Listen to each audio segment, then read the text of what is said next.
అలాగే చిన్నపిల్లలు కూడా వాళ్ళ ఎక్సెసివ్గా డ్రీమింగ్ చేయడం, ఎక్సెసివ్గా మాట్లాడడం చేస్తే ఇమీడియట్ కట్ చేయాలి.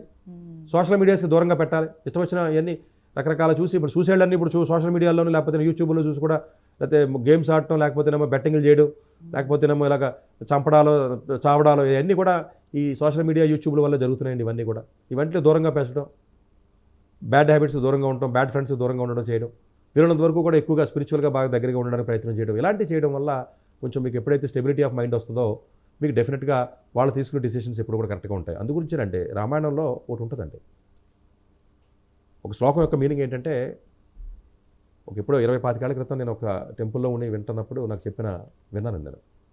నాకు బాగా గుర్తనమాట ఇప్పటికీ.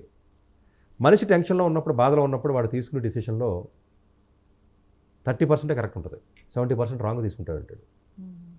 అందుగురించి మనిషికి బాధ కలిగినప్పుడు, డిప్రెషన్ వచ్చినప్పుడు, భయం వేసినప్పుడు, ఎక్కువ కోరిక కలిగినప్పుడు ఏం చెప్తుందంటే స్పిరిచువల్లో ఏం చేయకుండా కామ్ కూర్చోమని చెప్తుంది.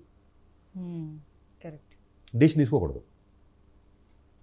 అంత స్పీడ్గా ఆ పేరెంట్ డెసిషన్ తీసుకున్నాడు అంటే ఒక క్లారిటీకి వచ్చిందా, డెసిషన్ తీసుకున్నాడు కదా, ఆ డెసిషన్ తీసుకున్నాడు అంటే అతనికి ఏమాత్రం స్పిరిచువల్ టచ్ ఉన్నాడైనా కొంచెం ఆగుతాడు, ఆలోచిస్తాడు.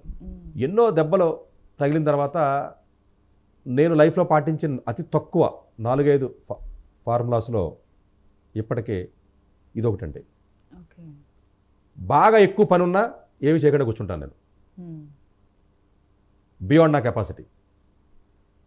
బాగా ఇబ్బందికరమైన పరిస్థితిలో ఉండి, కొంచెం బాధాకరమైన పరిస్థితిలో ఉంటే ఏ డెసిషన్ తీసుకోను, కామ్ కూర్చుంటాను. ఎంతమంది తిట్టినా ఎలా కూర్చుంటాను అంతే. బ్రెయిన్ స్టెబిలైజ్ అవ్వాలి. బాగా ఇంకా ఇబ్బంది ఉందనుకోండి, బయటికి వెళ్ళిపోయి వేరే కొత్త ప్లేస్లో 4 సినిమాలు చూస్తాను పోయి. ఇంత టెన్షన్లో సినిమాలు చూస్తున్నాం ఏంటంటే ఇంకా మన వల్ల బియాండ్ నా కంట్రోల్ కదా, అదొకటి చేయగలను కాబట్టి అదొకటి చేస్తున్నాను.